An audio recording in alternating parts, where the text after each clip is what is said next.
for this lecture today. Again, guys, I cannot apologize enough for what happened last week. I felt so stupid after everything. Yeah, but anyway, my mic's not muted now. I can hear you guys. I hope everything should go better this week, and everything is now available on Arc, the recordings, lecture notes.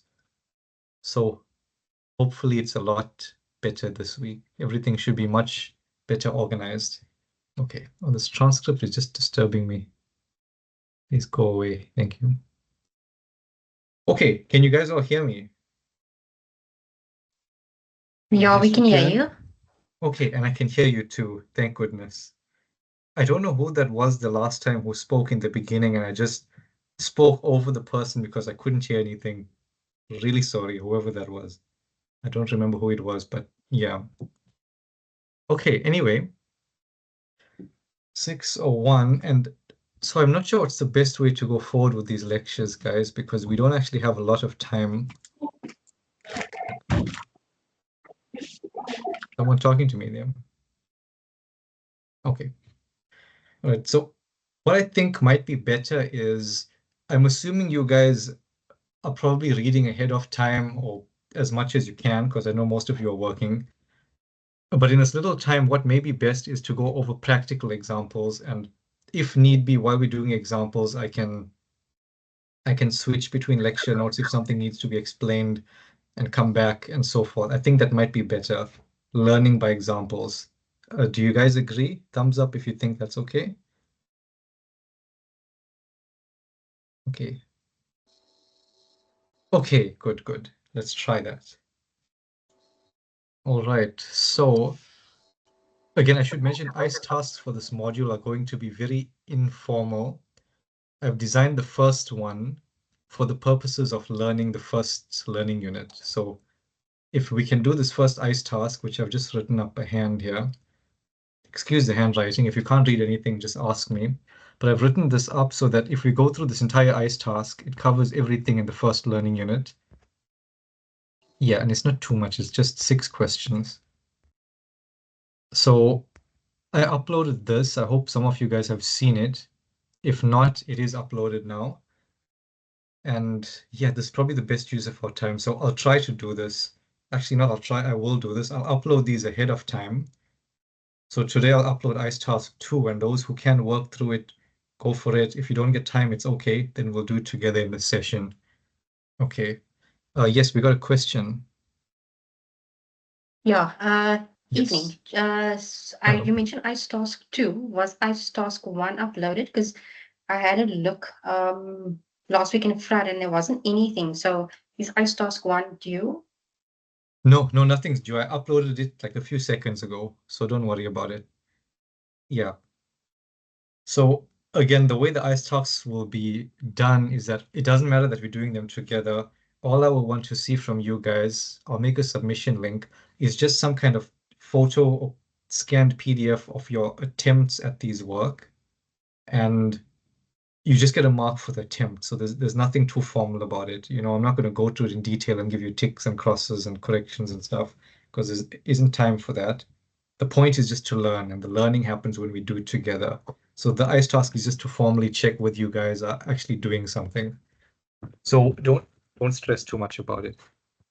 Okay, so now I'm going to flip my laptop over so I can write, because that's what we need to do here. Okay, and I'll try and make this as interactive as I can, but then again, 1 hour is not much time. So let's get through as much as we can. Okay, ICE task 1, question 1 says express this number in standard form. Now, if you guys remember standard form, there's 2 things, the standard form and expanded form. Expanded form is the form where I will write this as something like 2. That's very thick. When I make that thinner, it's going to take up the whole page. Okay, let's try that. So as I'm saying, expanded form, this is all recorded. If you guys don't take it down, you'll be given the recording. Expanded form would be the form where you write this as 2. Let's see how many zeros here. 1, 2, 3, 4, 5, 8. 8 zeros. Plus, then you got an 8 with 7 zeros, 2, 3, 4, 5, 6, 7, plus, and blah, blah, blah, right? That's expanded form. So So this is not what we're looking for here. That's a common mistake. Standard form is easier than that. It's just where you take the number and write it as 287, 215, 802.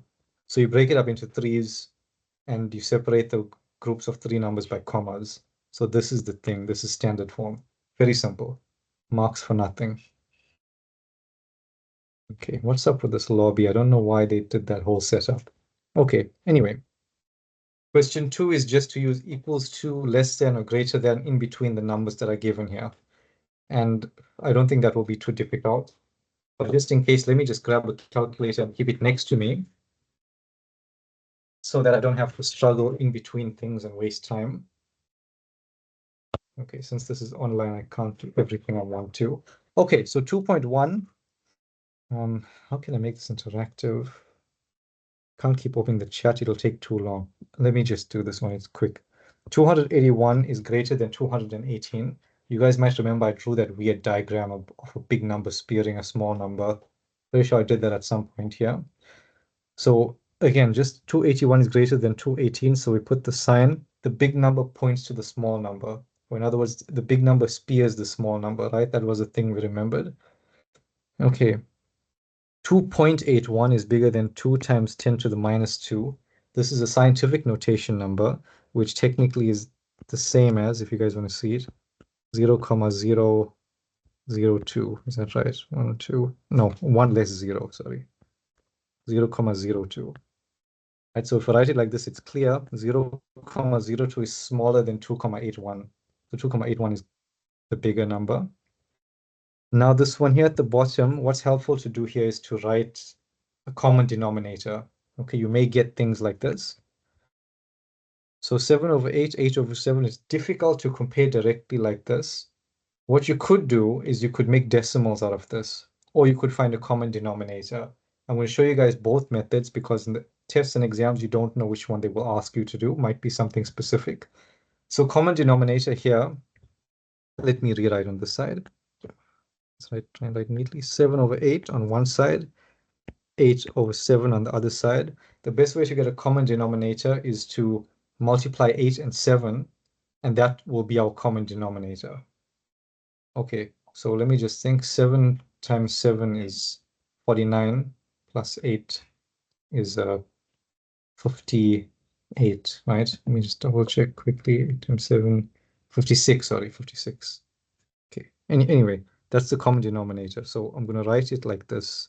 On the left-hand side, I multiply by 7 on the top and 7 at the bottom, because multiplying by 7 over 7 is the same as multiplying by 1. So it's as if you did nothing. So it's a mathematically legal thing to do, to write anything multiplied by a number over the same number. Right, that helps us get the same denominator. And on the right, I can do the same thing. Now what I want here is multiply by 8 over 8. Because you see, this gets us the common denominator that we want. So on the left-hand side, I will get a 56 at the bottom. Still putting the space in between. And on the right-hand side, I also get a 56. The top 7, 7 is 49. And 8, 8 is 64, I think, right? Yeah, it should be 64. Now it's much easier to compare these numbers because the base is the same. So you can clearly see 64 is greater than 49. So I'm going to put a sign like that. Okay, so I'm coming back here and we can fill that in. So it's clear now which number is bigger. Okay, the decimal version is just very simple. You put the numbers in your calculator and you just get a decimal. So I'll do that up here. 7 over 8 is equal to, only God knows, I'll put that in the calculator and we'll get 0,875, and we 8 divided by 7 is 1 comma something something, doesn't matter. What was it? 3. Okay. 8 over 7 is greater. So the one at the bottom is greater than the one at the top. Okay, so I should write that better. But anyway, you guys know what I'm saying, I hope. If I'm losing anybody, just let me know. Right. Okay. Okay, 2.4 is going to be very similar. Here on the left-hand side, we'll get 9 plus 2. which gives us 11. So this will basically be on this side 11 over 8, and on this side 7 plus 1 is going to give us 8 over 2. So once we get these two numbers, we do exactly what we did in 2.3. We find a common denominator and compare which is bigger. So I'm not going to do that. I don't want to waste too much of time on this stuff, which is a bit trivial. 2.5, again, I think it's clear. 2.8 times 10 to the 3 is bigger than 2.8 times 10 to the negative 3. Because 2.8 times 10 to the negative 3 is going to be something like 0.0028. Maybe another 0, I'm not sure, we can check that, but that's a small number. And 2.8 times 10 to the 3 is going to be a big number. That's going to be, maybe we should write it down. But I think you guys get what I'm saying. It's going to be something like 2,280. I think it's 2,800. Let me just see. 1, 2, 3. Yeah. So that's the thing. That compared to a number which is something like 0.0028, it's clear that this one is bigger. Okay. Anyway. Now this is maybe where we kind of covered some of the stuff, I think, not everything. Number 3 says classify as a whole number and or natural number and or integer and or rational number and or irrational number. So for example, 3.1 could be a whole number and a natural number and an integer. Each one could be one of these things, or it could be many of them, or it could be all of them. So we need to just check. And now these are the things where people start panicking a little bit because you have to remember things.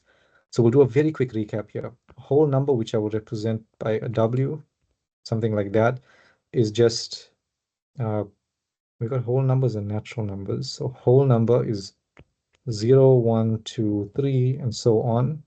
A natural number, some symbol like that, is from 1, 2, 3, and so on. Okay, so what else we got? We got whole numbers, we got natural numbers, we have integers. Integer is a Z, that's the symbol for it. Is just all the negative numbers, -3, -2, -1, and the positive numbers, 1, 2, 3, and so on. And rational number, which I think we reached somewhere there the last time we covered this. A rational number is just a number which, I'll write it informally like this, can be written as integer over integer. So anything that has that form is a rational number. Something irrational is just something which cannot be written in the form of integer over integer. Okay, and with rational numbers here, this is the one that's a little bit of trouble sometimes. We'll see sometimes it's not obvious whether something can be written in that form. So we have some other criteria to check. Okay, yeah, so let's just go ahead. Let me just first ask you guys, anyone has any questions, problems, complaints, suggestions, anything at all? Okay, I got a thumbs up from Jared, so I think we're good to go. All right, good. All right, maybe I should minimize that thing. Oh, that's much better. Okay. So 3.1, let's start with 3.1. Let me write it here so we don't run out of space. Actually, no, we may not need that. Let me just do it where it is, 3.1. I'll start from the top. Is this a whole number? Let me look at the whole numbers. Those are 0, 1, 2, 3. I don't think so, because 2 over 3 is none of those numbers. If I write 2 over 3 as a decimal, let me just check what I get. 0, 0.6, 0, 0.67. So that's not a whole number. It falls somewhere in between. So that's not a whole number. So we can scratch out whole numbers for the first one. What about a natural number? Well, same reasoning. As a decimal, it's 0, 0.6, somewhere in between these numbers. Further ahead, but somewhere in between. So no, it's not a natural number. Integer, let's see, same reasoning. This doesn't fall in the integers. It'll be somewhere in between these numbers. Anything in between an integer is not an integer, right? So this is not an integer. Next is rational number. So this is interesting. It's written as 2 over 3. So is that integer over integer? Looks like it is to me, because 2 is definitely an integer. and 3 is an integer. So this has the form of an integer over an integer. So this is definitely rational. So I'm going to write here R for rational. So it falls in only that set. Okay. And by the same reasoning, 3.2 is very similar. It will be only rational because clearly it's not a whole number, not a natural number, not an integer. Rational number because it's an integer over integer, right? -2 on top is an integer, 3 at the bottom is an integer. Okay. 3.3, that's a bit of a tricky one. Definitely not a whole number, definitely not a natural number, definitely not an integer. So now we look to rational. Is it rational or irrational? Let's think about this one. So if we're not sure, this is where we're going to learn something new today. This is in the lecture notes. If we're not sure, the best thing to do is to first write this as a decimal. Then we can start playing around to see whether we can understand it.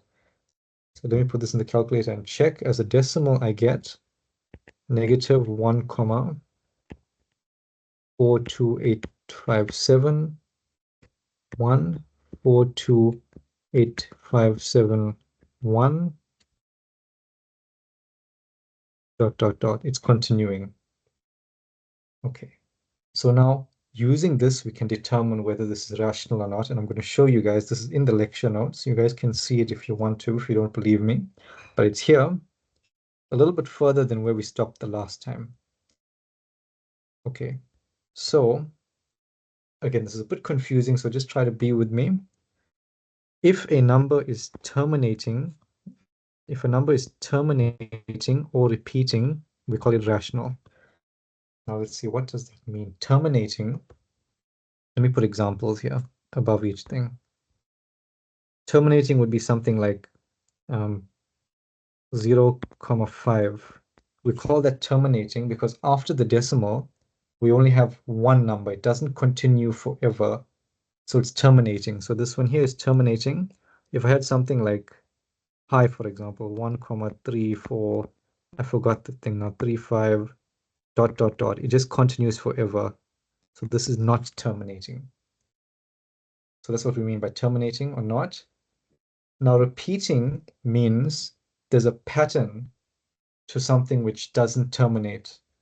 So pi has no pattern, but if I had, for example, 3, 3, 3, 3, 3 going on forever, this is repeating. Also, if I had something like, okay, let me not keep using the same number, 3. Let me say I had 1, 2, 4, 2, 4, 2, 4 going on. This is also repeating. It's not repeating every 1, it's repeating every 2, but it's still, as long as you can find a pattern that keeps on repeating, then it is repeating. I'll use pi again as the example, 3, 4, 3, 5 of something that's non-repeating, that doesn't repeat. We see, we can't spot a pattern even if we try. All right, so if something is terminating or repeating, it just has to satisfy one of these criteria, then we call it rational. Okay, and at the bottom here, if something is non-terminating and non-repeating, satisfies both those criteria, then it's irrational. Okay, so this is another way of checking whether you can write it as integer over integer. It's a bit messy, it's a bit sloppy, I don't really like it, but it works all the time. Okay, I see a question. Yes, Amina, how can I help you? Is it possible for a number to be one of the two, like non-terminating and repeating? Is it possible to be, sorry, you broke up a bit there. Is it possible to For it to be the question? non-terminating and repeating, or like repeating and non-terminating and repeating. Do you get what I'm trying to ask? Okay, you mean like kind of crossing between these two boundaries, yeah? Yes. Okay, let me think for a second. Non-terminating and repeating. Okay, no, that's a good question. Repeating implies that it must be going on forever. Maybe that should be mentioned here, but that's a very good question. So I'll say that again. Repeating implies the thing must be going on forever. So Yeah, for it to be repeating, it must be non-terminating. I hope that answers the question. If I confuse you more, just let me know. Okay, at the bottom we got non-terminating and non-repeating. So clearly that, I mean, you can just look at that and see that pi is a perfect example again. Doesn't terminate, doesn't repeat. Okay. All right. That was a very good question. When you guys make me think, it means it's a good question. Usually when I'm at VC lecturing in person, I don't get very deep questions, but you guys think a lot. I like it, keeps me on my toes. Okay, so where were we? Sorry, sir, I 3.4. just got one question. Yes, So go for for it. this whole classifying, do we have to write the symbols, or can we just write the name? Like instead of the W, we just write whole number or rational or like that? Because I always tend to forget these symbols. No worries. In fact, just writing the name is better because different textbooks use different symbols sometimes. So And just the then name is always safer. Yeah. then the last thing, so when we're coming to a recurring decimal, right? Instead of having to write out everything in the dot dot dot at the bottom, can we just write a line over the 2 or the 1 after the Uh, decimal? yes, 100%. You mean like 3,3 dot Yeah, or or like a line for when it's 3,39. like that.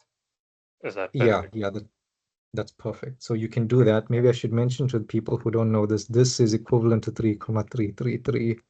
It's just a way to represent recurring in a very short way. Okay, yes, thank you for the question. You can definitely do that. Okay, all right. Excellent. So let's see, where were we? Again, I'm not going to waste too much of time on all of these. I want to try and get to the harder questions. 3.4 pi, we know pi is irrational. There's no doubt about that. So I'm just going to write, what's the symbol for irrational? I don't even know. So I'll just write it in words here, irrational. I think it might be Q, but I'm not sure. Again, if you check pi against that criteria we just looked at, non-terminating and non-repeating, you'll see it fits in the irrational category. Okay, again, just a way of saying we can't write it as integer over integer. 3.5 is, let's look at this. It is non-terminating and non-repeating, so that's also irrational. I'm just going to put an I here for that. Okay. 3.6, I put this here to show you guys some things can be in many categories at once. 0 is clearly a whole number, right? However, you write whole numbers, I forgot now. Natural number, no, it's not, because natural numbers doesn't have 0. It's an integer as well.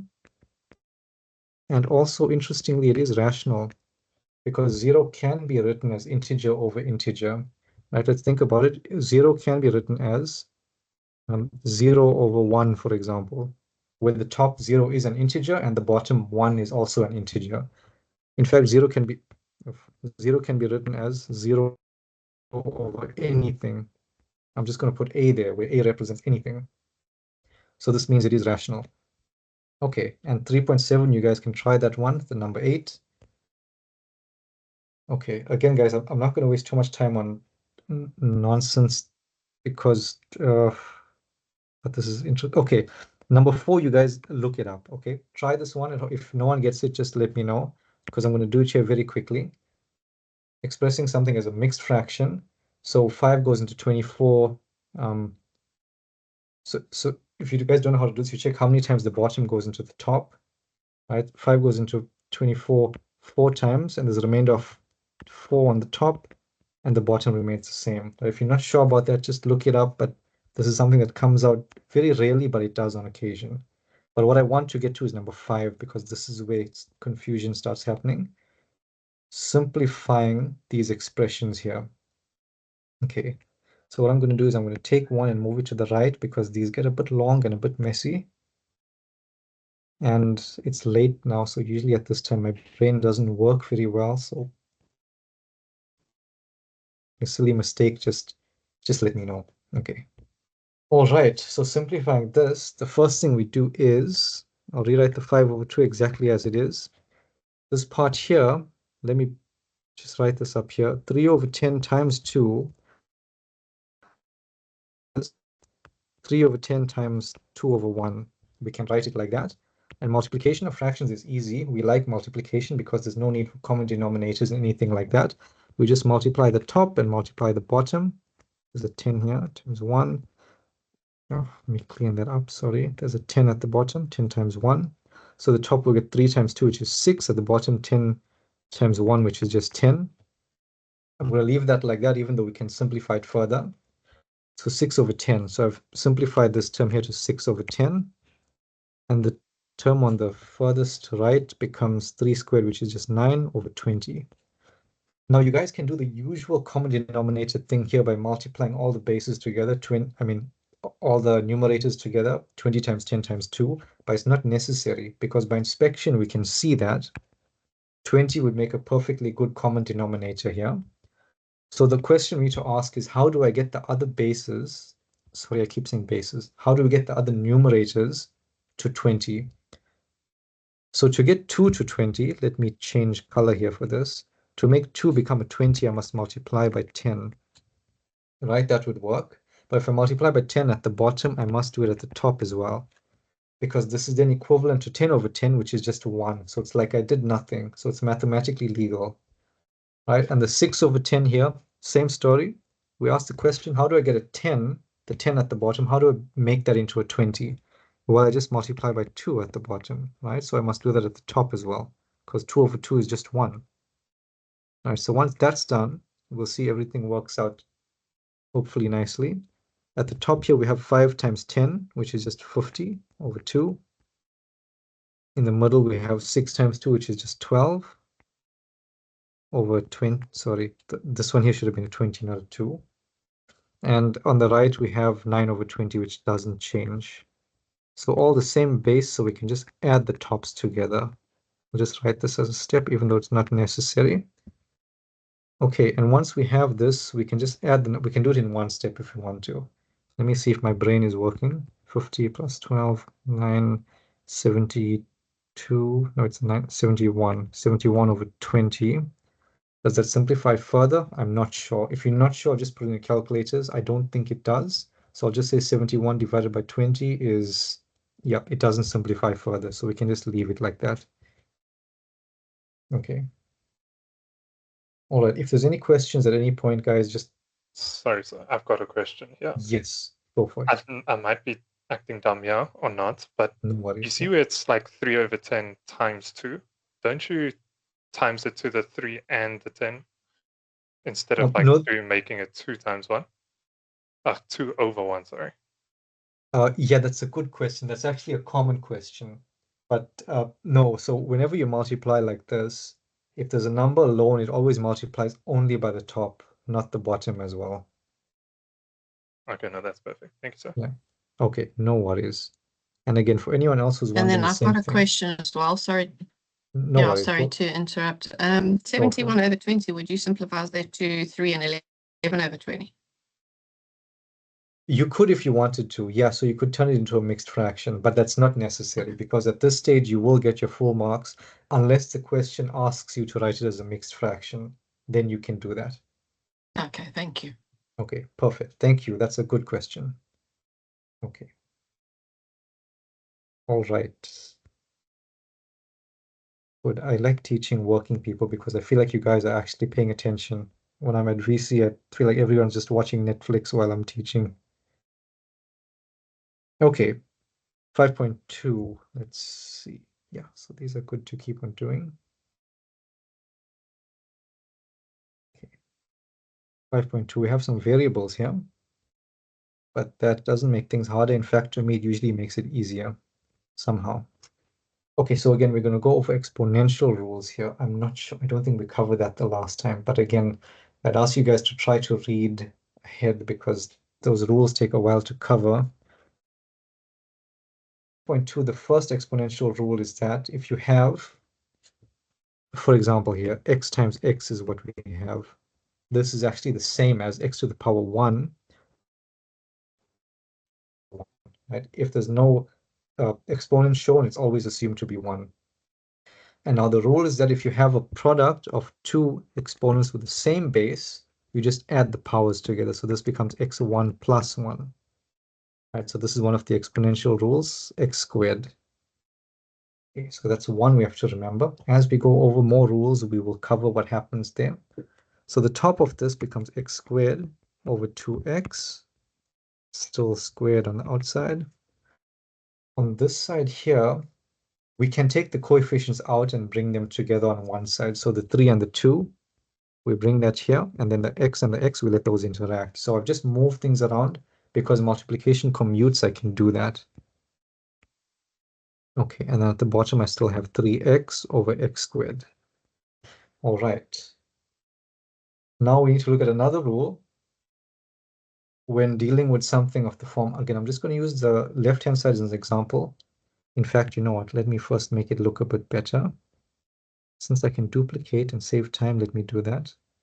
Equals 2 equals 2.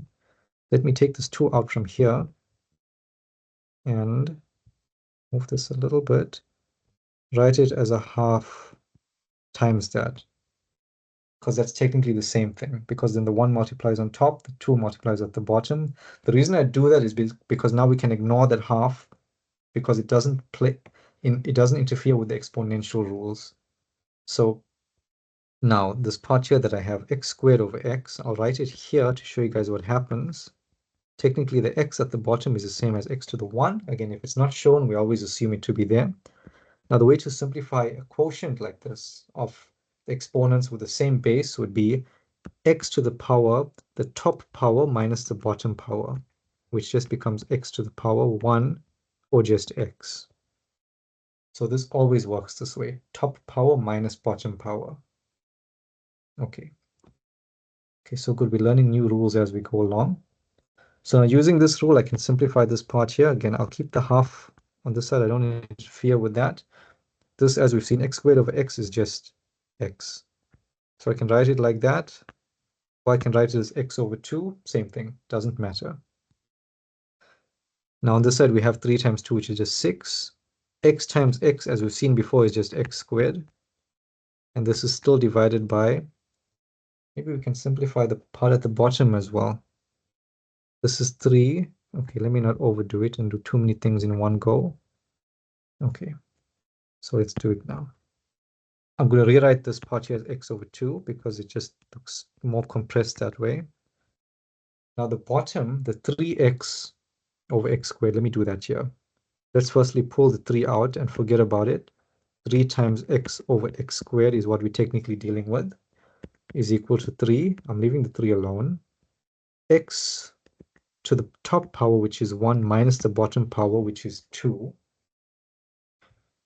That gives us 3. X to the 1 minus 2 is minus 1.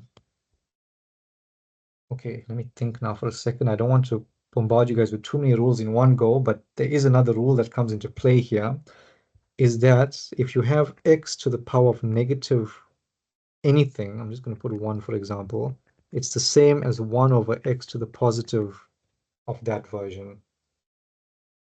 Okay, again, sorry, too many rules. So if I use that here, this is the same as 3, 1 over x, or just 3 over x. So the bottom simplifies to 3 over x. All right, so I'm leaving the top alone as it is. I'm going back to our main thing. 6x squared on the top divided by 3 over x. Okay, this one's turning out to be a bit of a disaster, but it's okay. X over 2 squared. Amina, yes, how can I help you? Just a quick question. With the expression on the right, the one with the 6x over 2, could you like not say 6x squared and then multiply it by the denominator? That makes it a bit easier. 6x squared multiplied by the denominator. Let's see. You'd have to multiply it by the reciprocal of the denominator. So that's what I'm Yes. going to get to now. Yeah, you can do that. That's perfectly fine. Okay, is that okay? Yes, yes, it is. Okay, perfect. All right, so I'm going to do what Amina just suggested now, because that's what we need to do here, is that Now we write this as, you'll see there's nothing illegal going on here. That's a 6x squared divided by 3 over x, because that's technically what this bar means. It's a division. And now, unfortunately, another rule. Sorry, guys, I'm throwing rules all over the place, but we have to know another one. This 6x squared divided by 3 over x, and this is true for any division with a fraction. So the second part here is a fraction, which is perfect. That's what we want, because the first part does not change in this rule. So you change division to multiplication, and then you invert the second fraction. So that becomes x over 3. It's always the second fraction that changes in this rule. So this is a very important one. So maybe I should write it above here in a more general way. If you have, I'm just going to say a over b divided by c over d, this is the same as a over b doesn't change, multiplied by d over c. The second one gets inverted. So this is the rule we can remember. Okay, so that's what I just applied here at the bottom. And now we might as well simplify this more. This is technically 6x 2, okay, I'm just going to do it slowly, times x over 3, which then becomes, we can pull the 6 over 3 out, and I hope I'm not overkilling this thing, and then here we're left with a x2 plus 1 according to the power rule that we learned just now. 6 over 3 is just 2, x2 plus 1 is just x3. Okay, so we have simplified this part on the right to 2x3, or 2x cubed. So this, oh gosh, another rule. Okay, they're coming at us from all directions, but we can't help it. This is how we learn. Okay, so now we're learning a rule where if you have a product or a quotient or some combination of products and quotients raised to a power, like what we have here, you just distribute the power into them. So what I mean is that this becomes x squared over 2 squared. See, the power distributes everything in the brackets. Only with products and quotients, though. If we have addition and subtraction, it's not necessarily true. So products and quotients only. In other words, multiplication and addition only. That's when we can distribute the power like this. Okay, and the 6x squared divided by 3 over x, we just simplified that to something. What is it? 2x cubed. Okay, and I think most of the work is done now. This will just become x squared over 4 plus 2x cubed. And at this point, we could leave it alone. We could say we're done with it. Some people like to factor out an x squared. If you want to, you can do that, but not necessary. Okay. This is a bit of a lengthy one. And it's only the second one in question 5. Okay, so let me see. Again, if there's questions, guys, just interrupt me. Let me know. For now, let's see. A lot to do here. Do you guys have a particular one from question 5 that you would like to see? Okay, but all of them are important. I'm just trying to think here. 5.3, we should probably go over 5.3. We learned something important here as well. I'll do this one quickly.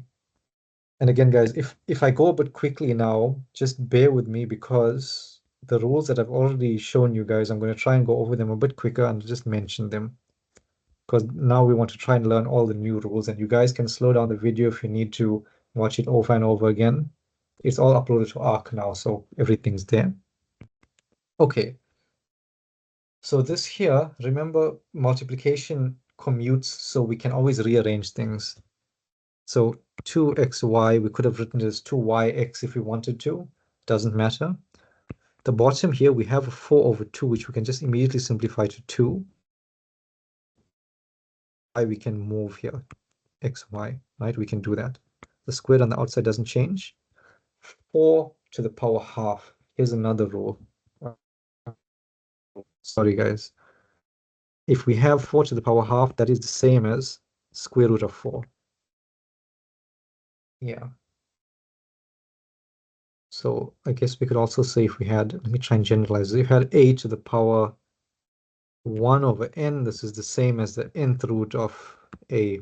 That's just generalizing it. But yeah, so we're using the 1 on top for now. Specific case, 4 to the half is just square root 4, which we know is 2. So let's just write that here. Technically plus minus 2, but I'm not going to get into those kind of details yet because we don't need them, and Varsity College doesn't like those kind of details here. They only use what's called the principal square, which is only the positive one. If what I said now makes no sense to you, don't worry about it. Just ignore what I said. And square root 4 is 2. Simple as that. Okay.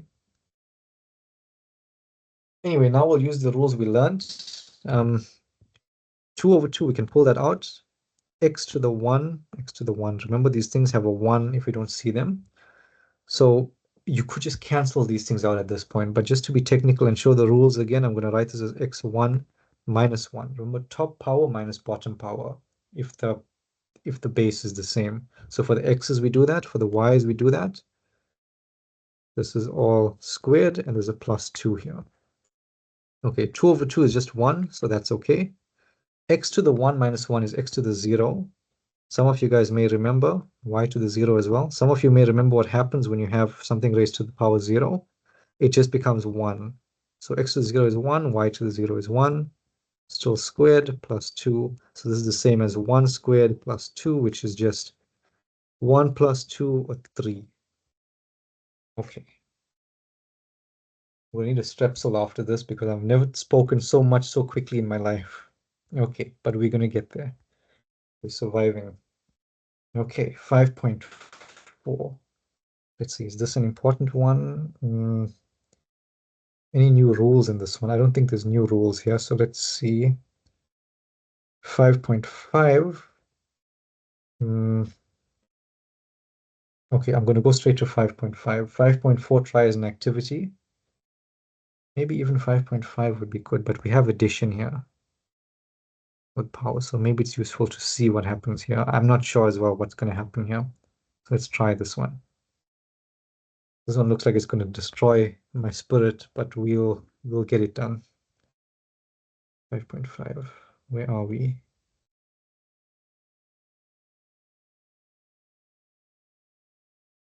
Okay. Okay, so this is equal to, again, let me pull out the 3 immediately. We don't like the numbers that are not variables. We have x to the half on top, and at the bottom. So I'll leave the x to the half alone. Again, there's many ways you guys could do this thing. My strategy would be to leave the x to the half alone. At the bottom, we can say x to the 1/4. Maybe I should do this on the side somewhere. The bottom looks like this, x to the 1/4 times x to the 1/4. Remember, when you have something like this, you just add the powers. So 1/4 plus 1/4. 2/4 will give us a half, x to the half. Okay. So at the bottom, we just have an x to the half. And that's nice because we know this is now going to cancel out. I don't like the way this x looks. X to the half. Okay, so this is looking promising already. On this side, we can pull out the 14 over 7, and I can immediately just write that as a 2. Okay, now we have a big mess of things happening here. So let me try to do this very fluently, show you guys how to do this all in one step if you wanted to. So the 14 over 7 is taken care of, done with that. We have only variables here. The y at the top, we have a 3. We also have a 1 and a 1. So I'll add those, right? Because they multiply together. And at the bottom, we have a 5. So because it's at the bottom, we must now subtract 5. Okay, so that's how you can do it all in one. With this product rule, quotient rule, everything all in one. So let's do it with the x as well. X at the top, we have a 1. At the bottom, we have another 1. So that's minus 1.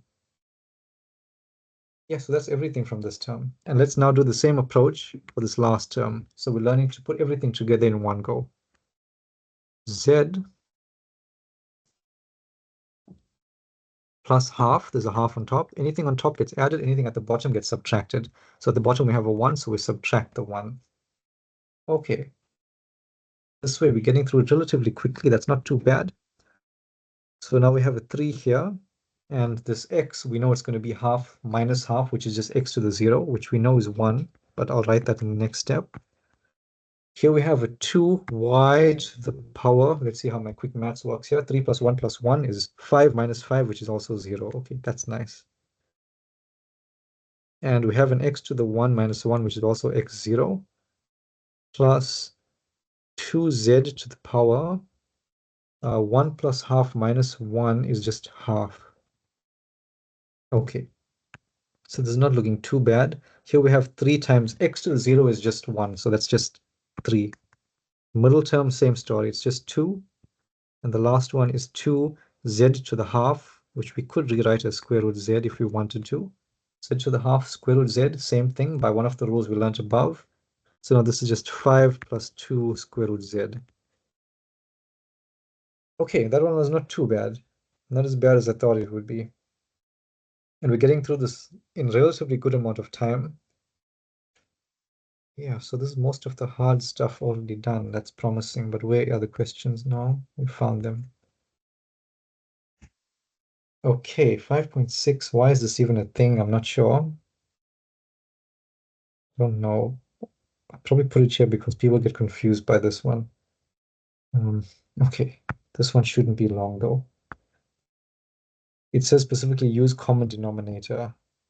So yeah, I guess it says that because if you don't say that, to simplify this is, it's not obvious what does simple mean here because it's like a relative term sometimes.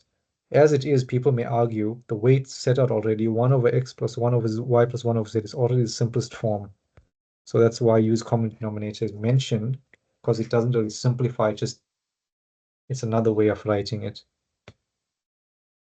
Okay, so common denominator here, let me just make space, separate, make space, separate, make space.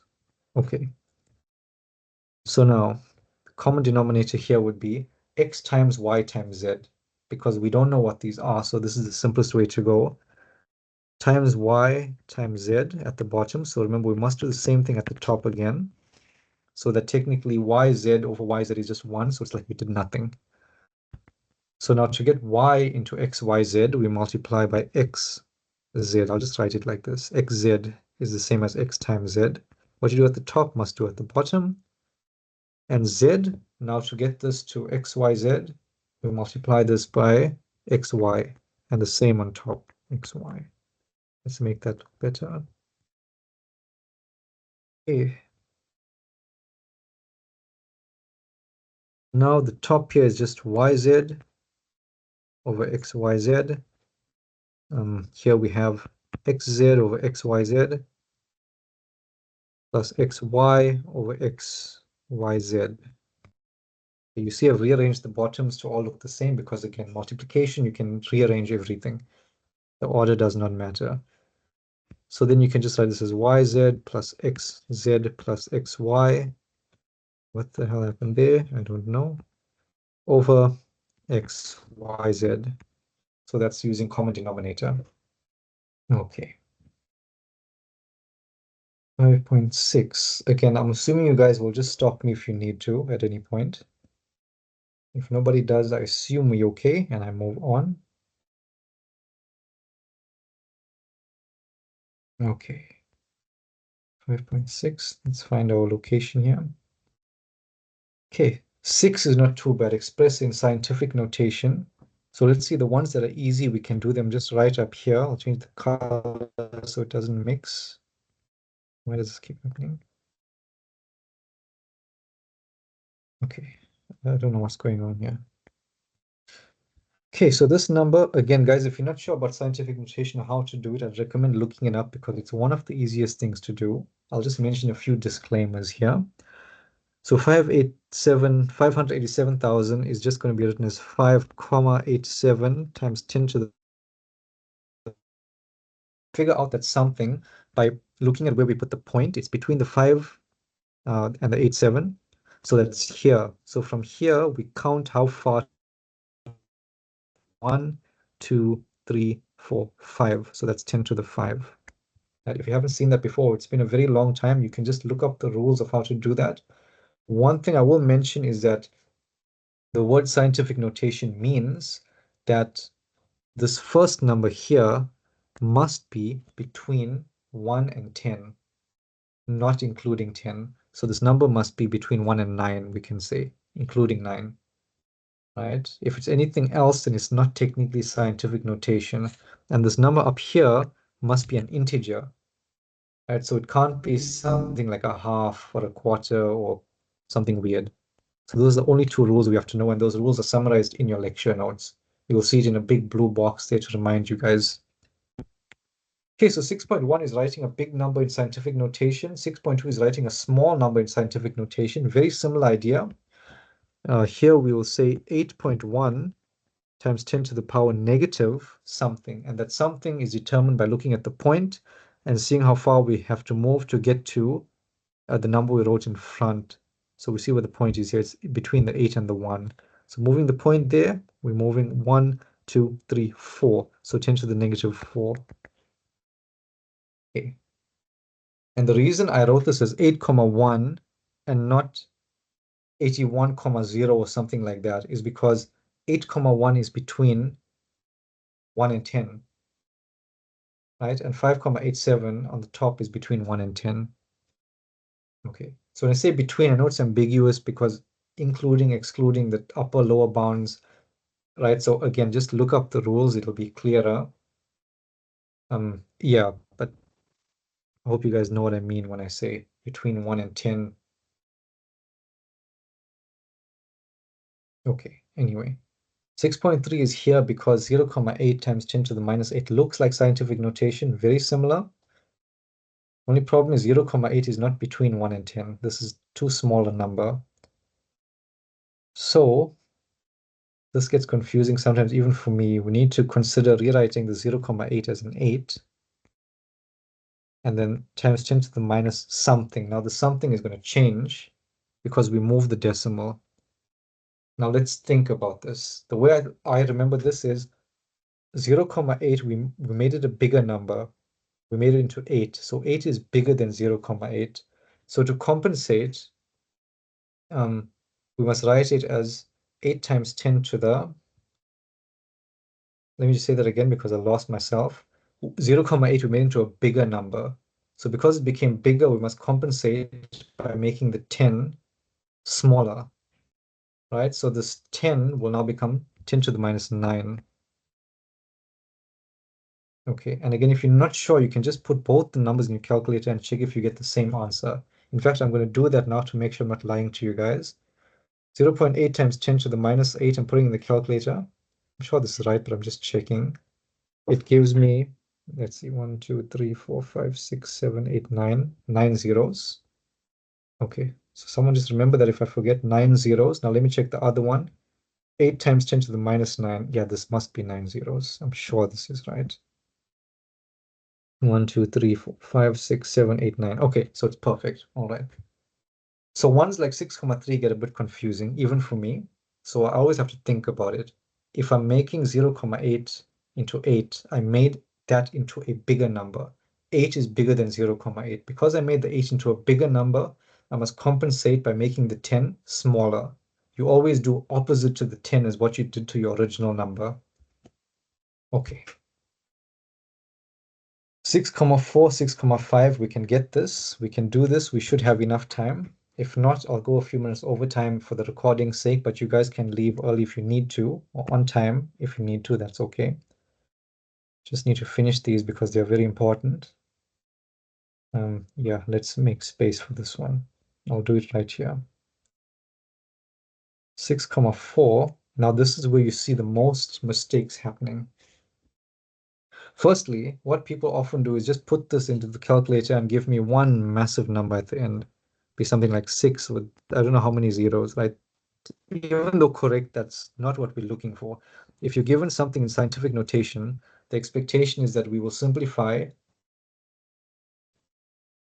in scientific notation, and along the way we use exponential rules to get there, the rules we just learned in question 5. And why can we do that? Base 10 numbers here. Yeah, I think this is supposed to be a base 10 number, so don't mind me, guys. I'm just rewriting this 2 as a 10. Otherwise, the point is not demonstrated well enough if the question is not written nicely. So that let's assume that's a 10. Then I can teach you guys what I want to here. Okay. So a question like this, again, we simplify because these are both numbers in scientific notation, or at least close to scientific notation, base 10 numbers, then we simplify using exponential rules. First common mistake is people use FOIL to open this out, and that doesn't work, right? Because this is all multiplication. FOIL only works if there's addition and subtraction, so we don't use FOIL here. Now I'll make that clearer by writing this as what it really is 2 times 10 to the 8 times 3 times 10 squared. There's no addition, no subtraction here. This is all just multiplication. The brackets make it look like FOIL, but it isn't. Okay, now once you see it like this, it's clear that all multiplication, so remember in multiplication, things commute, so you can move them around. So I will move the numbers which are not base 10 numbers to the left, and numbers which are base 10 numbers, I'll keep them to the right. And then you'll see how simple it becomes. Numbers on the left, 3 times 2 just gives us 6. On the right, 10 to the 8 times 10 squared. Remember exponential rules, these are two numbers with the same base multiplied together, so we just add the exponents, 8 plus 2. Right, that's what we did above, that's what we do here. So this just becomes 10 to the 10. Okay, so that's an important one. A few more minutes, we can do the last one. Okay. 6.5, this is the big one. Duplicate.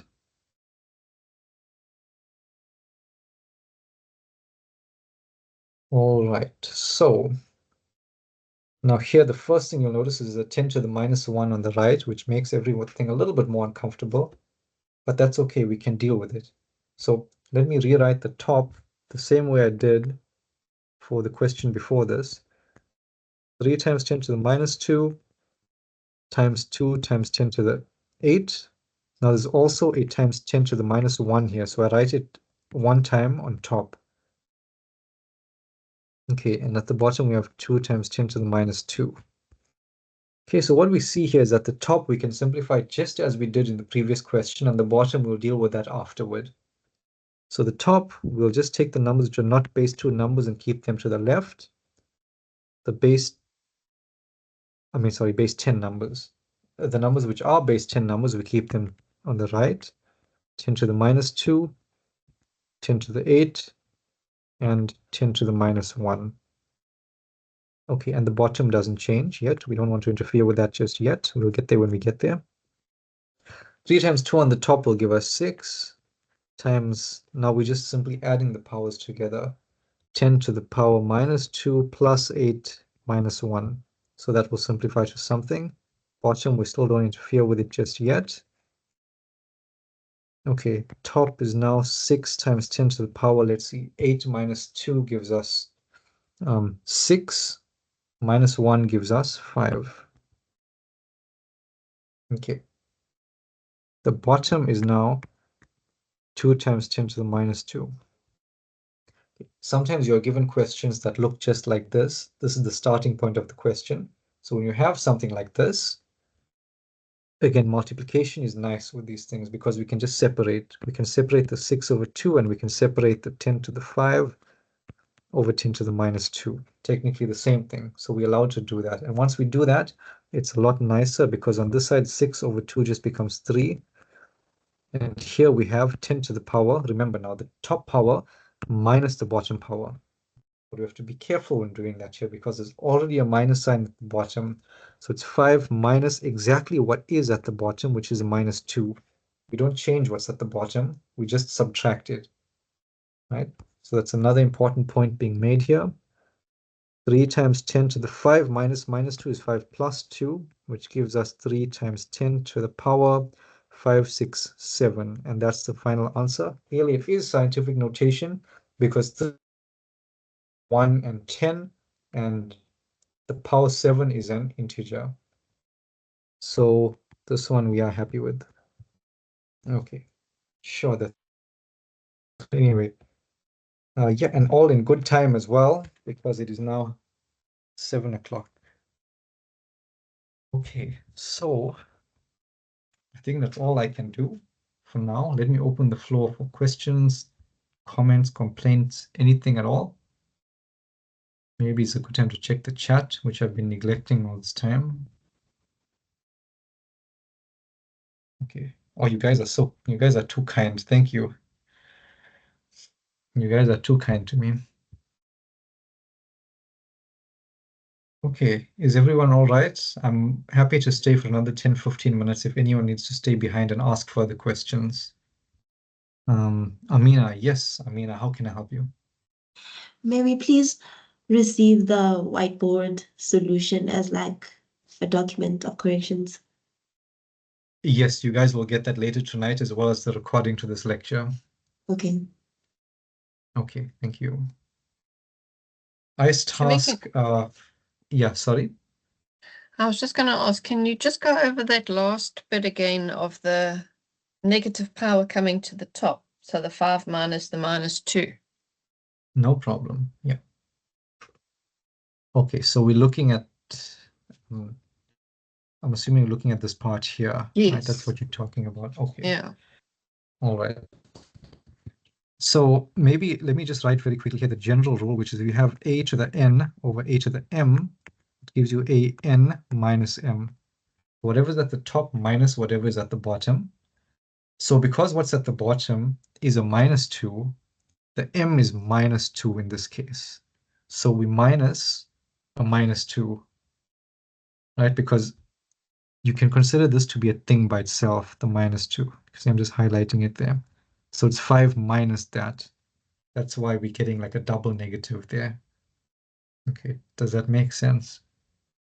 So when you've got two negatives, you're almost Oh, multiplying them together, but you're yes, adding the exponent. So the negative and the negative makes the positive. yes, that's exactly right. Yeah. Okay. All Thank right. you. You're dredging up very old memories here. Yeah, sorry, I can imagine. I know. I hate to be that guy doing this to you, but here we are. No, it's brilliant. Thank you. Okay, my pleasure. So don't get me wrong about this, but this is mainly grade 10 work, right? Yeah, in fact, with the new syllabus, it might be some grade 9 as well, I think. Yeah, that's right.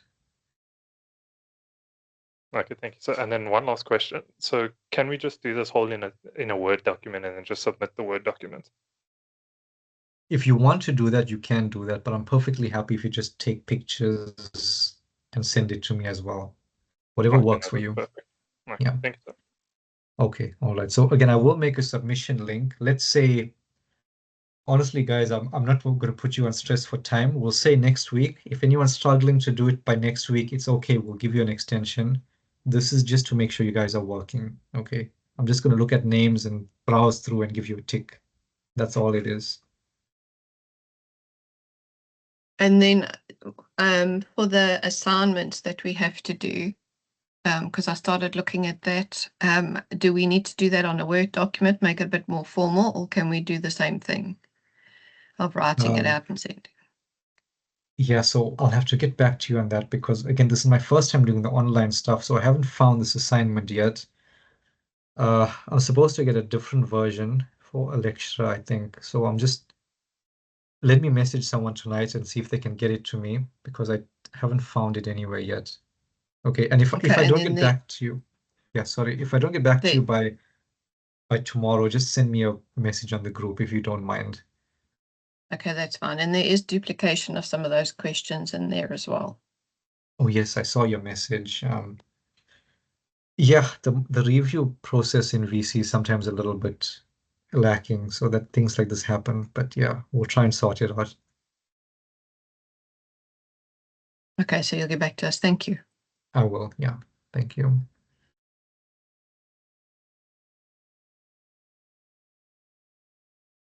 I'm going to stop the recording now.